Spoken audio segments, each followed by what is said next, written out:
नमस्कार, उत्तराखंड की खबरों में आपका स्वागत है। मैं हूं मनोज मानस। खबरों का रुख करेंगे उससे पहले देख लेते हैं इस वक्त की अहम सुर्खियां।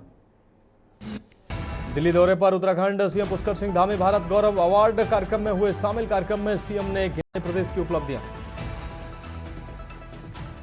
उत्तराखंड में जनवरी 2025 से लागू होगा यूसीसी। सीएम पुष्कर सिंह धामी ने किया ऐलान। यूआईआईडीबी की बैठक में अधिकारियों को दिया आवश्यक निर्देश। जिला पंचायतों में प्रशासक नियुक्त फैसले को चुनौती। पंचायत चुनाव में 3 बच्चों वाले उम्मीदवारों के लिए अलग अलग नियम पर भी सवाल। हाईकोर्ट ने 6 हफ्ते के अंदर मांगा जवाब। बागेश्वर में शिक्षा मंत्री धन सिंह रावत का दावा। प्रदेश में 2027 तक विशेषज्ञ डॉक्टरों की कमी पूरी तरह होगी खत्म। हर साल 200 डॉक्टरों को पीजी की डिग्री दिलाई जाएगी। मंगलौर में 110 किसानों के खिलाफ कार्रवाई। विजिलेंस की कार्रवाई पर बवाल। बिजली घर में किसान महापंचायत का आयोजन। सैकड़ों किसानों के साथ धरने पर बैठे। और हल्द्वानी में सड़कों के गड्ढे भरने में हो रही देर पर भड़के कुमाऊं कमिश्नर। सड़कों पर उतरकर खुद देखे हालात। संबंधित अधिकारियों के खिलाफ कार्रवाई की बात कही। आप देख रहे हैं की न्यूज, खबरों का सारथी। और अहम खबर से बुलेटिन की शुरुआत करते हैं। उत्तराखंड के वन मंत्री सुबोध उनियाल ने मंगलवार को कॉर्बेट नेशनल पार्क के अंदर एक नए safari zone Corbett heritage safari zone का उद्घाटन किया है। इस रिपोर्ट को आप देखिए और समझिए। उत्तराखंड के वन मंत्री सुबोध उनियाल ने मंगलवार को कॉर्बेट नेशनल पार्क के अंदर एक नए safari zone Corbett heritage safari zone का उद्घाटन किया। मशहूर प्रकृति प्रेमी और लेखक जिम कॉर्बेट के सम्मान में बनाया गया ये जोन पर्यटकों को उनके जीवन और विरासत के बारे में जानने का मौका देता है। उनकी पुस्तकों में जिन जगहों का जिक्र है, ये जोन उन जगहों पर भी ले जाता है।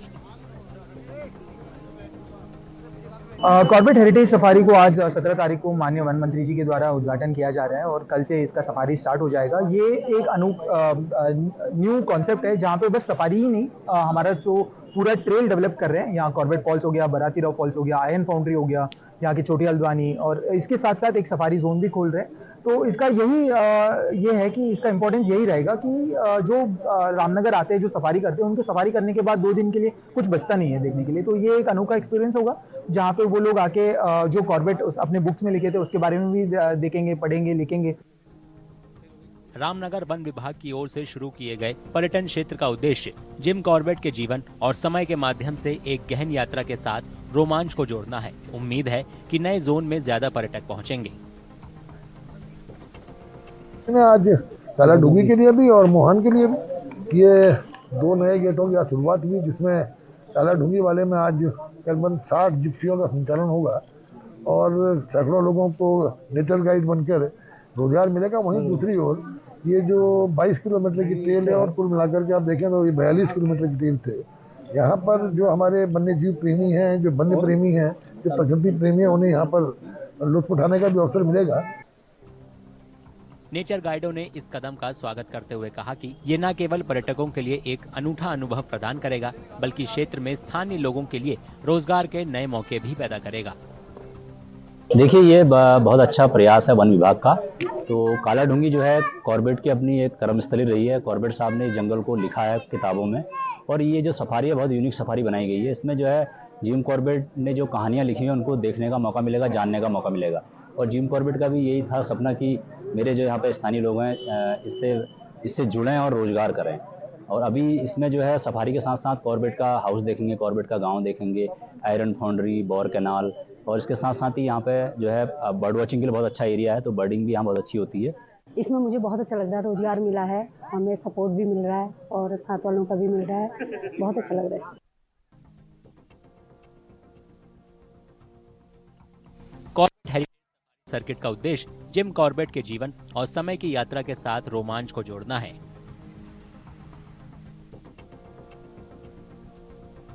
बहुत अच्छा लग रहा है पहले जोन में जाने में, और अब सोचते हैं, देखते हैं क्या दिखता है जंगल के अंदर। अभी ये जोन खुला है कालाडूंगी में। अच्छा लग रहा है, बहुत अच्छा लग रहा है, एक्साइटमेंट है बहुत। हम सोच रहे हैं कि हम लोगों को सबको टाइगर दिखे, हाथी दिखे, डियर्स दिखे। एक्साइटमेंट है, नया जोन है, तो देखते हैं यहाँ कैसा है। पहली बिल्कुल बहुत अच्छा। ब्रिटिश मूल के जिम कॉर्बेट को भारत में वन्य जीवों के संरक्षण में अहम भूमिका के लिए जाना जाता है। उनका जन्म 25 जुलाई 1875 को नैनीताल में हुआ था। कॉर्बेट को नरभक्षी बाघों और तेंदुओं के शिकार के लिए जाना जाता है। हालांकि उन्होंने बाद में अपना जीवन वन्य जीवों के संरक्षण और सुरक्षा के लिए समर्पित कर दिया। वे अपनी पुस्तकों के लिए भी मशहूर हैं। इन किताबों में भारतीय जंगल में उनके अनुभव और रोमांच का वर्णन है।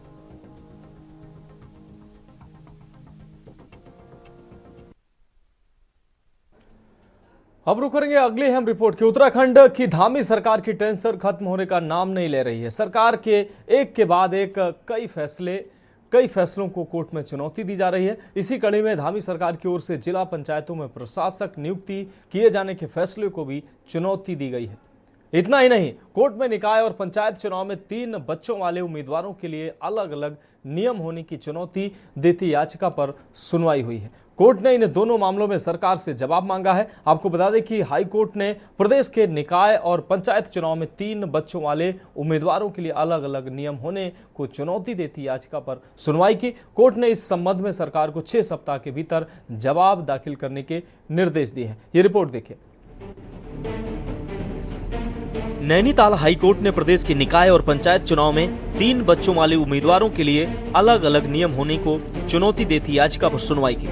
कोर्ट ने इस संबंध में सरकार को 6 सप्ताह के भीतर जवाब दाखिल करने के निर्देश दिए हैं। मामले की अगली सुनवाई 6 सप्ताह बाद तय की गई है। आपको बता दें कि किच्छा निवासी नईमुल ने हाईकोर्ट में याचिका दाखिल कर सरकार के नगर पालिका एक्ट संशोधन अधिनियम 2003 की धारा 3 को चुनौती दी है। याचिका में कहा गया है कि 2003 के बाद जिसके 3 बच्चे होंगे उन्हें नगर पालिका का चुनाव लड़ने नहीं दिया जाएगा, जबकि पंचायतों में 27 सितंबर 2019 के बाद 3 बच्चों वालों के चुनाव लड़ने पर रोक है। याचिकाकर्ता ने कहा कि अब तक वे ग्रामीण इलाके में आते थे और चुनाव लड़ सकते थे, लेकिन सरकार ने अब उनके ग्रामीण क्षेत्र को नगर पालिका में जोड़ दिया है, जिससे वे चुनाव लड़ने के लिए अयोग्य हो गए हैं।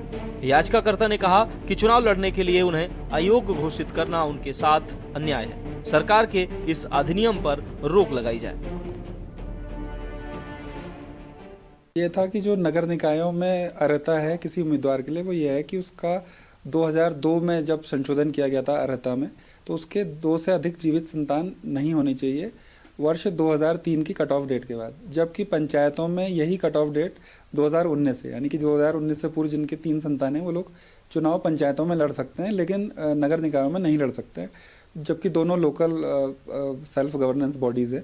इस मामले को चुनौती दी गई थी कि नगर निकायों का जो गठन है वो पंचायतों से ही होता है, इसलिए 2 तरह के कानून उसमें असंगत से हैं और असमानता प्रतीत कर रहे हैं। और जो उसका उद्देश्य है संविधान संशोधन का, उसका अधिनियम के संशोधन का, उसकी उद्देश्य की पूर्ति नहीं कर रहे हैं। तो इसको लेकर याचिका दायर की गई थी, जिसमें कोर्ट ने राज्य सरकार से 6 सप्ताह में जवाब मांगा। देखिए, माननीय उच्च न्यायालय ने जो एक जनहित याचिका दायर की गई है उस पर एक जवाब मांगा है और सरकार नियम के अनुसार जो है उसका उत्तर देगी। बाकी न्यायालय के द्वारा जो निर्देश होंगे, तो जैसा कि हम हमेशा न्यायालय का सम्मान करते हैं, उस अनुरूप कार्रवाई की जाएगी। लेकिन सरकार ने किन परिस्थितियों में किया है, हमारी क्या मंशा है, इसको लेकर के सरकार जो है न्यायालय के सामने अपना पक्ष रखने वाली है और मैं समझता हूँ कि न्यायालय भी उसके औचित्य को देखते हुए अपना निर्णय देंगे। नहीं, देखिए, 2 बच्चों का नहीं, मैं वही कह रहा हूँ कि देखिए सरकार ने क्या था, लेकिन इस पर लोग जो है कोर्ट गए हैं, अब न्यायालय इस पर निर्णय लेगा। सरकार से जवाब मांगा, पर आप इसे तर्कसंगत मानते हैं कि?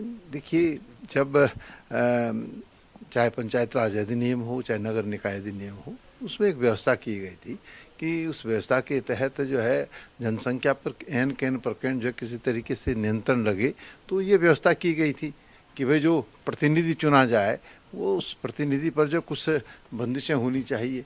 अब उसके विरोध में लोग जो है न्यायालय गए हैं, वो न्यायालय निर्णय देगा। देखिए, जो सरकार ने ये नियम निकालते रहती है बीच बीच में, मुझे कहीं ना कहीं इसमें पक्षपात की बू महसूस होती है। क्योंकि अगर सांसद के लिए, विधायक के लिए अगर ये नहीं है, तो फिर सिर्फ मेयर, नगर निगम और नगर पंचायत और नगर वो जो पालिकाओं के में ऐसा क्यों?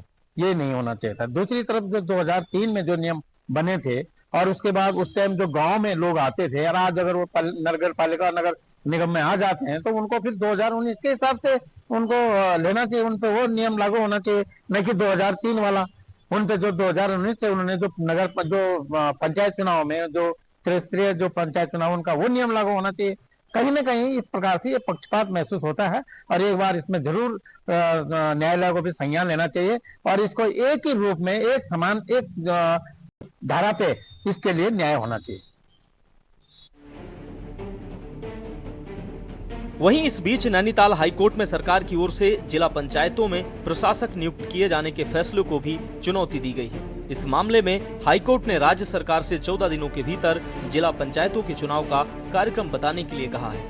इस मामले में अब अगली सुनवाई 2 सप्ताह बाद होगी। बता दें कि उधम सिंह नगर के निवर्तमान जिला पंचायत सदस्य सुमन सिंह की ओर से सरकार के इस आदेश को याचिका के जरिए चुनौती दी गई है। सरकार ने 30 नवंबर 2024 को एक अधिसूचना जारी कर कहा कि चुनाव नहीं होने तक जिला पंचायतों में निवर्तमान अध्यक्षों को प्रशासक नियुक्त करने का निर्णय लिया है।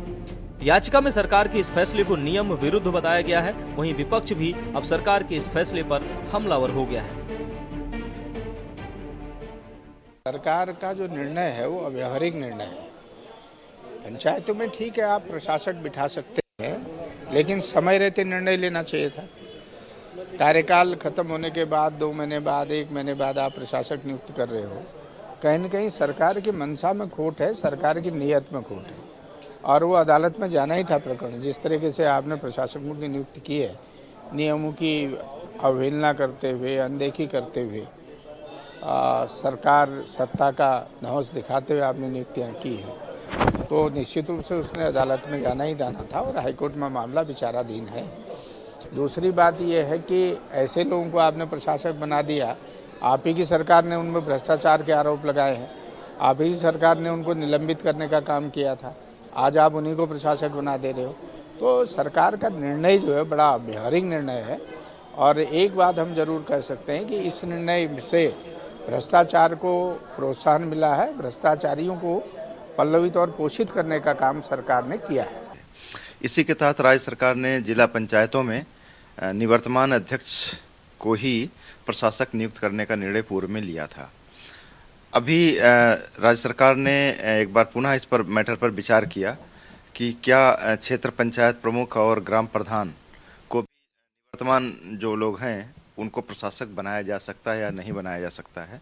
चूँकि नियमों में जो संविधान हमारा अधिनियम है, अधिनियम 2016, उसमें इसके बारे में कोई स्पष्टता नहीं है कि किसे बनाया जाएगा। तो इसके दृष्टिगत राज्य सरकार ने अपने अधिकारों का प्रयोग करते हुए इन लोगों को जो रूटीन के कार्य हैं, दैनिक कार्यों को करने के लिए इनको प्रशासक नियुक्त करने का निर्णय लिया है। कुल मिलाकर उत्तराखंड सरकार की मुश्किलें कम होने का नाम नहीं ले रही हैं। एक ओर जहां निकाय आरक्षण को लेकर बवाल मचा हुआ है, तो वहीं दूसरी ओर एक के बाद एक सरकार के फैसले को कोर्ट में चुनौती दी जा रही है। ऐसे में देखना होगा कि सरकार कोर्ट में क्या जवाब दाखिल करती है। Uttarakhand desk report.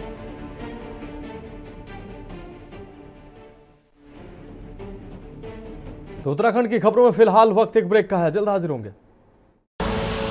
आप देख रहे हैं के न्यूज़, खबरों का सारथी। ब्रेक के बाद उत्तराखंड की खबरों में एक बार फिर से आपका स्वागत है। रुक करेंगे अगली अहम खबर का। उत्तराखंड के अल्मोड़ा जिले के कई गांवों में खाली पड़े घर और उजड़ते हुए बसेरे एक गमगीन कहानियां बयां करते हैं। यहां के लोग रोजगार, बुनियादी सुविधाओं और स्वास्थ्य सेवाओं की कमी के कारण शहरों में पलायन कर रहे हैं। ये खास रिपोर्ट देखिए।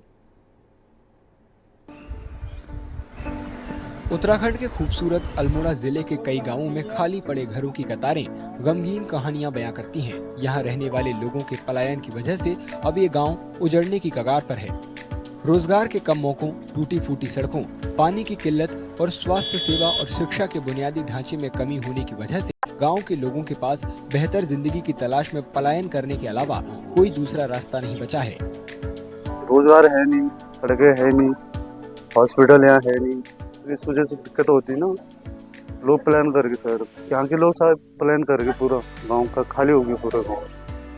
गांव वालों की दिक्कतें सिर्फ इतनी ही नहीं है, इंसान जानवर के बीच संघर्ष जैसी चुनौती से भी उन्हें हर रोज जूझना पड़ता है। निराश लोगों का कहना है कि अपनी मुश्किलों को हल करने की गुहार लगाते लगाते वे थक गए हैं। उनके मुताबिक तमाम दिक्कतों को लेकर अधिकारियों और सरकारी प्रतिनिधियों की चुप्पी से एक के बाद एक पहाड़ी गांव खामोशी से खत्म होते जा रहे हैं। गांव तो खाली हो गया, ये कुछ है ना, शिव जानवर हो गया, बहुत बंदर हो गया, बंदर रोटी सब्जी निकाल के ले जा रही। कुछ नहीं है, खाली मजदूरी कर रहे हो दिन भर मजदूरी कर रहे हो, तभी वो बंदर परेशान कर रहे हैं। हाँ, नौकरी वोकरी कुछ है नहीं, बे सब ऐसी है, कुछ नहीं है नौकरी। दिल्ली बम्बई चले गए सब। सर यहाँ तो कुछ नहीं है, जानवर शेर बाग परेशान कर रहे हैं। गांव में कुछ सब खाली हो गए, कोई नहीं है घर में, परेशानी हो गई। हमें तो बहुत डर लगती है, जंगल नहीं जाते, इधर उधर जाने में परेशानी हो रही है। कुछ नहीं है यहाँ, रोजगार कुछ नहीं है, हम कुल्ली काम कर रहे हैं, तब पाल रहे हैं बच्चों को। सर ऐसा है कि यहाँ पे एक तो मतलब रोजगार नहीं है, दूसरा रोडें टूटी हुई है। अब वहाँ मतलब नेता जो भी है तो उनको शिकायत करते कोई सुना ही नहीं है, प्रधान है वो शिकायत नहीं करता कि भाई आगे इनका क्या होगा क्या नहीं होगा है। अभी इधर जंगल है, हम आते हैं जाते हैं तो खतरा 24 घंटा यहाँ भागता रहता है। हर दिन अपने गांव से कई किलोमीटर सफर कर स्कूल जाने वाले बच्चे जंगली जानवरों से हुई भयावह मुठभेड़ों के बारे में बताना नहीं भूलते। हम 2 किलोमीटर पैदल चल के आते हैं और यहाँ ना ढंग की रोड है ना ढंग की सड़क है। हमारे यहाँ के सभी लोग अपने बच्चों को लेके बाहर चले गए हैं और यहाँ पे रोज बाघ में कुछ रोज दिखता है। हम रोज पैदल आते हैं। हमारे यहाँ बाघ का बहुत खतरा है, जिसके कारण हमें स्कूल आने में डर लगती है और यहाँ से हम करीब 2 किलोमीटर दूरी रोज तय करते हैं। नहीं, यहाँ रोज बाघ दिखता है और एक बार हमला भी करा था बाघ ने। हमारे गांव में रोड भी नहीं है, जिसके कारण हमारे यहाँ के लोग सारे बाहर चले गए। कई लोगों का मानना है कि न सिर्फ अल्मोड़ा बल्कि पूरे उत्तराखंड राज्य में बड़े पैमाने पर हो रहे पलायन के लिए सरकारी नीतियां जिम्मेदार हैं। देखिए, उत्तराखंड में जिस हिसाब से पलायन हुआ है वो पलायन अभी भी नहीं रुक रहा, क्योंकि हमारे उत्तराखंड को बने हुए काफी साल हो गए और जो हमारी सरकार की नीतियां हैं वो इस पलायन के लिए जिम्मेदार है। क्योंकि पहाड़ों में जो है सड़कों की कनेक्टिविटी नहीं दी और वहाँ पे जो स्वास्थ्य की सुविधाएं वो नहीं दी, शिक्षा नहीं दी, रोजगार उपलब्ध नहीं कराए। अब इन सब चीज़ों को लेकर पहाड़ के जो युवा हैं वो देहरादून जा रहे हैं, दिल्ली जा रहे हैं या दूसरे अन्य राज्यों में नौकरी करने जा रहे हैं, तो वो वहीं के होके रह जा रहे हैं। हमारी सरकार ने वहाँ पे कोई जो बेसिक सुविधाएं आम आदमी को सरकार की तरफ से मिलनी थी वो नहीं मिली।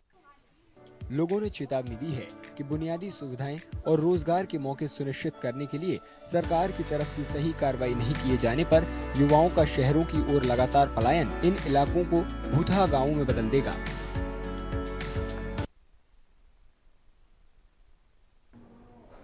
अगली खबर का रुख करेंगे। खबर बागेश्वर से है, जहां स्वास्थ्य और शिक्षा मंत्री धन सिंह रावत ने दावा किया कि 2027 तक विशेषज्ञ डॉक्टरों की कमी पूरी तरह से समाप्त हो जाएगी। विशेषज्ञ डॉक्टरों की कमी दूर करते हुए प्रत्येक वर्ष 200 चिकित्सकों को पीजी स्नातकोत्तर डिग्री भी दिलाई जाएगी। विशेषज्ञ चिकित्सकों की कमी दूर करने के लिए राज्य सरकार अलग से नई नियमावली तैयार करा रही है।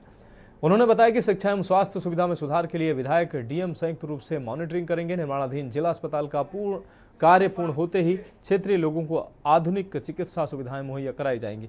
कपकोट व बैजनाथ अस्पतालों को उच्चीकृत किया जाएगा।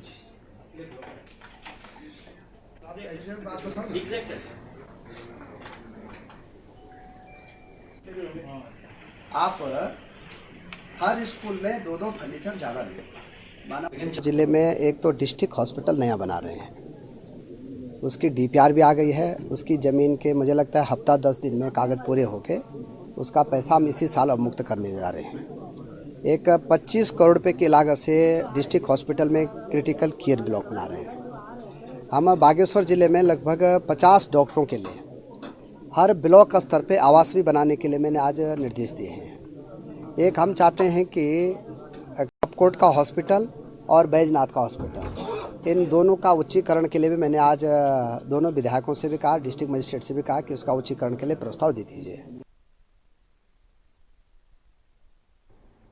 अगली खबर का रुख करेंगे। खबर देहरादून से है, जहां उत्तराखंड में आपदा से निपटने का सिस्टम और मजबूत होगा। मंगलवार को केंद्र सरकार ने विश्व बैंक सहायतित Uttarakhand disaster preparedness and resilient project यानी कि यू प्रिपेयर योजना को मंजूरी दे दी है। करीब 1480 करोड़ रुपए के इस प्रोजेक्ट के तहत प्राकृतिक आपदाओं के दौरान रिस्पांस टाइम को कम किया जा सकेगा।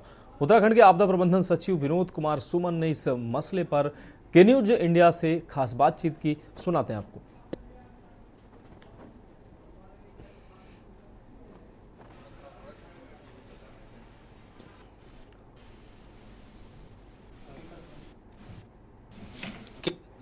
उत्तराखंड को बड़ी सौगात दी है। 1480 करोड़ रुपए की धनराशि आपदा प्रबंधन के लिए दी गई है। आपदा प्रबंधन के सचिव विनोद कुमार सुमन हमारे साथ मौजूद हैं। उनसे जानने और समझने की कोशिश करेंगे कि इतना बड़ा जो बजट केंद्र सरकार ने दिया है, इसकी कहां-कहां पे उपयोगिता की जाएगी। और चूंकि उत्तराखंड में आपदा लगातार आती रहती है, तो ऐसे में इस आपदा से निपटने के लिए इस बजट का कितना महत्वपूर्ण योगदान रहने वाला है। सर, सबसे पहले तो आपको बहुत बहुत बधाई, शुभकामनाएं। इतनी बड़ी धनराशि केंद्र सरकार ने दी है, इस पर क्या कहना चाहिए? हम बताना चाहेंगे कि माननीय मुख्यमंत्री जी के प्रयास से भारत सरकार ने यह धनराशि हमको प्रदान की है। आप जानते हैं कि उत्तराखंड आपदा की दृष्टि से बहुत ही संवेदनशील राज्य है। हमें बहुत सारी तरह की आपदाओं से जूझना पड़ता है और यह धनराशि हमारे लिए किसी सौगात से कम नहीं है। इस धनराशि के माध्यम से जो हमारे बहुत सारे कार्य ऐसे हैं जो रुके हुए हैं, उसको हम कराएंगे, जिसमें महत्वपूर्ण कार्य हमारे हैं। पीडब्ल्यूडी के कुछ हमारे पुल हैं 45 की संख्या में, लगभग कई जगह लैंडस्लाइड हुआ है, करीब 10 की संख्या में, वहाँ हम प्रोटेक्शन के कार्य करेंगे। फायर के उपकरण बहुत सारे हमारे कमी थी, उसको हम खरीदेंगे। और फायर के हमारे केंद्र बनने हैं कई, इस प्रकार से फॉरेस्ट फायर के लिए बहुत सारे कार्य होने हैं। SDRF को बहुत सारी धनराशि दी जानी है और हमारा मल्टी हज़ार अर्ली वार्निंग सिस्टम डेवलप कर रहे हैं। हमारा SCOC हमारा कंट्रोल रूम जो होता है उसको हम बना रहे हैं और बहुत सारे डिजास्टर शेल्टर हम बना रहे हैं। इस तरह से बहुत सारे कार्य हैं। इन कार्यों के होने से निश्चित रूप से उत्तराखंड के लोगों को बहुत राहत मिलेगी और आपदा के समय हमको बहुत अधिक मदद कर पाएंगे और जो परेशानी है उसको कम कर पाएंगे। अभी आपदा प्रबंधन सचिव विनोद कुमार सुमन जो कि बता रहे हैं कि केंद्र से जो बजट मिला है, उस बजट का उपयोग आपदा प्रबंधन के कार्य में किया जाएगा। अपने सहयोगी लई अहमद के साथ मैं अंकित काला, के न्यूज इंडिया, देहरादून। बढ़ेंगे अगली खबर की ओर। देहरादून के प्रेस क्लब में प्रेस वार्ता की गई। ये प्रेस वार्ता मां शक्ति पिक्चर्स के बैनर तले बनी गढ़वाली फिल्म कारा एक प्रथा का प्रदर्शन को लेकर की गई। ये फिल्म देहरादून के सबसे बड़े मॉल ऑफ देहरादून में 20 दिसंबर को दिखाई जाएगी। वहीं लेखक निर्देशक सुनील बड़ोनी ने फिल्म के बारे में बताते हुए कहा कि कारा एक कथा जैसा कि नाम से ही जाहिर है, उत्तराखंड के कुछ इलाकों में प्रचलित एक सामाजिक प्रथा पर आधारित है।